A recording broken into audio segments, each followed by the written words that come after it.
வணக்கம். நான் உங்கள் விமலா பேசுகிறேன். இன்றைக்கி நம்ம பார்க்க போகிறது மிளகா பஜ்ஜி எப்படி செய்யலாம் அப்படிங்கிறத தான் பார்க்க போகிறோம். அதுக்கு தேவையான பொருட்கள் பஜ்ஜி மிளகா உங்களுக்கு தேவையான அளவு எடுத்து வச்சுக்கோங்க. நான் 4 ஒரு மிளகாய் எடுத்து வச்சுருக்கிறேன். அதில் காம்போடு போடணுன்னா போடலாம், இல்லை காம்பு இல்லாமல் போடணுனாலும் போடலாம். ஆனால் ஆக்சுவலாக காம்போடு தான் போடுவாங்க. இதில் சென்டரில் கீறிட்டு அந்த சீடெல்லாம் எடுத்துடணும். மிளகாயினுடைய சீடெல்லாம் எடுத்துடணும். ஏன்னா இல்லைனா ரொம்ப காரமாக இருக்கும். உங்களுக்கு காரம் பிடிக்கும் அப்படின்னா சும்மா ஜஸ்ட்டு கீறி மட்டும் வச்சுக்கோங்க. நான் அதில் உள்ள சீடு எல்லாத்தையும் எடுத்துகிட்டு தான் மிளகாய் பஜ்ஜி செய்ய போகிறேன். எல்லா மிளகாயிலையும் அந்த உள்ள சீடை வெளியே எடுத்துருங்க. எடுத்து இப்போ மிளகாய் எண்ணெலாம் ரெடி பண்ணி வச்சாச்சு. காம்போடு இருந்ததுன்னா அந்த மாவில் துவைச்சி போடுறதுக்கு நல்லாயிருக்கும். அதுக்கு கொஞ்சம் கடலை மாவு தேவையான அளவு, அதாவது மிளகாய்க்கு தேவையான அளவு எடுத்துக்கணும். கொஞ்சம் காயப்பொடி, கொஞ்சமாக மிளகாத்தூள் போடுங்க. ஏன்னா அந்த மிளகாயும் கொஞ்சம் காரமாக இருக்கும். கொஞ்சோண்டு மஞ்சள் தூள், கொஞ்சம் அரிசி மாவு ஒரு ஸ்பூன் போட்டால் போதும். உப்பு தேவையான அளவு. இதை ட்ரையாக இருக்கும்போதே கொஞ்சம் மிக்ஸ் பண்ணிவிட்டு அதுக்கப்புறம் தண்ணி ஊற்றி கொஞ்சம் கொஞ்சமாக மிக்ஸ் பண்ணிக்கணும்.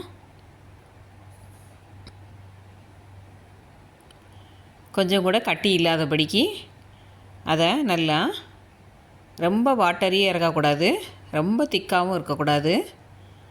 பஜ்ஜி மாவு பதத்துக்கு கலந்து வச்சுக்கணும். உங்களுக்கு நல்லா சாஃப்டாக வேணும் அப்படிங்கிற மாதிரியே இருந்ததுன்னா கொஞ்சோண்டு உளுந்த மாவு இருந்ததுன்னா ஆட் பண்ணிக்கோங்க. நான் இதில் சோடா மாவு எதுவுமே ஆட் பண்ணலை. ஆக்சுவலாக கடைகளில் சோடா மாவு எல்லாம் ஆட் பண்ணுவாங்க. நான் ஆட் பண்ணுறது கிடையாது, அதனால் நான் ஆட் பண்ணலை. அப்படி சாஃப்டாக வேணும்னா கொஞ்சோண்டு உளுத்த மாவு ஒரு ஸ்பூன் ஆட் பண்ணிக்கோங்க. இப்போ தேவையான அளவு எண்ணெய் வச்சுட்டு அந்த மிளகாயை இந்த பேட்டரில் துவைச்சி எண்ணெயில் போட்டு எடுக்க வேண்டியதான்.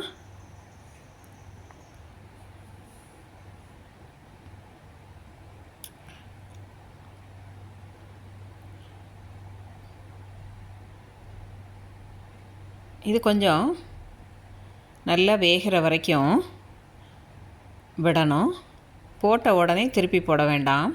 கொஞ்ச நேரம் வேகட்டும், அதுக்கப்புறம் நாம் திருப்பிக்கலாம்.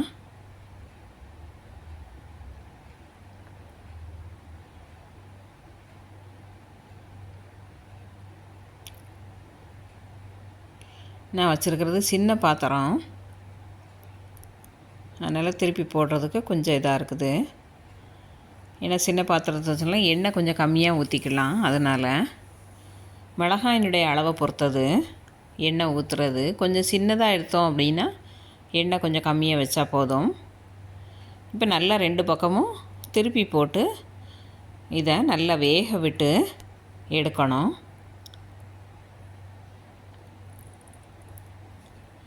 இப்போ ஓரளவு ஆவி அடங்கிட்டு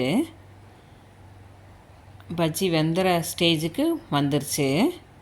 இப்போ எடுத்துட வேண்டியதான்.